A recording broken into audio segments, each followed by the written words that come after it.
যাত্রী ভর্তি ছিল বাসে, আচমকাই উল্টে গেল নদীতে। ছবি দেখে আটকে উঠছে সকলে। ঘটনাটি ঘটেছে বাংলাদেশের পদ্মা নদীতে। পুলিশ সূত্রে খবর, বুধবার বিকেল 5:15 নাগাদ এই দুর্ঘটনা ঘটেছে। এই সময় দৌলতদিয়া ঘাটে নদী পারাপারের জন্য অপেক্ষারত ঢাকাগামী একটি বাস নিয়ন্ত্রণ হারিয়ে পন্টনে ফেরির ধাক্কায় পদ্মা নদীতে পড়ে যায়। ঘটনার সময় বাসে 40 জন যাত্রী ছিল বলে জানা গেছে। দমকল বাহিনী, উপকূল রক্ষী বাহিনীর ডুবুরিরা সামরিক ও পুলিশের সাহায্যে নিখোঁজদের সন্ধানে তল্লাশি চালায়। দীর্ঘ 6 ঘন্টার চেষ্টায় বাসটিকে নদী থেকে তোলা হয়, তবে বৃষ্টির কারণে রাতে ব্যাহত হয় উদ্ধার কার্য।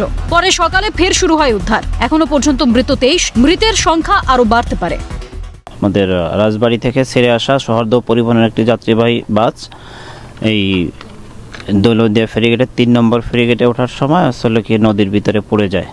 পড়ে যাওয়ার পরবর্তীতে সাথে সাথে আমাদের জেলা পুলিশ, উপজেলা প্রশাসন এবং ফায়ার সার্ভিস, কোস্টগার্ড, বাংলাদেশ নৌবাহিনী এরা আসলে উদ্ধার অভিযানে অংশগ্রহণ করে এবং দীর্ঘ অভিযানের পরে 6 থেকে 7 ঘন্টা পরে আমাদের বাসটা উপরে ওঠানো হয়। এখন পর্যন্ত আমরা নারী, শিশু এবং পুরুষ মিলে 23 জনের লাশ উদ্ধার করেছি এবং বেশ কিছু লোক তারা আসলে কি প্রাথমিকভাবে আসলে কি নদী থেকে সাঁতরে উঠতে সক্ষম হয়। আর এখন রাত 5টা বাজে। আপাতত আসলে কি উদ্ধার অভিযান বন্ধ আছে।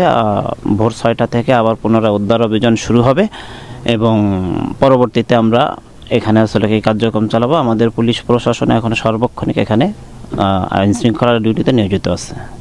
জানা গিয়েছে, ঢাকাগামী বাসটিতে বেশ কয়েকজন শিশু সহ প্রায় 40 জন যাত্রী ছিলেন এবং তাদের বেশিরভাগই ঈদের ছুটি শেষে রাজধানীতে ফিরছিলেন। রাস্তায় আচমকাই দুর্ঘটনা। প্রধানমন্ত্রী তারেক রহমান ঘটনা নিয়ে উদ্বেগ প্রকাশ করেছেন, পাশাপাশি সঠিক তদন্তের নির্দেশ দিয়েছেন। কিভাবে ঘটল ঘটনাটি তা নিয়ে ইতিমধ্যেই প্রশ্ন উঠতে শুরু করেছে। কোনো গাফিলতি ছিল কিনা তাও খতিয়ে দেখা হচ্ছে। ক্যালকাটা নিউজ।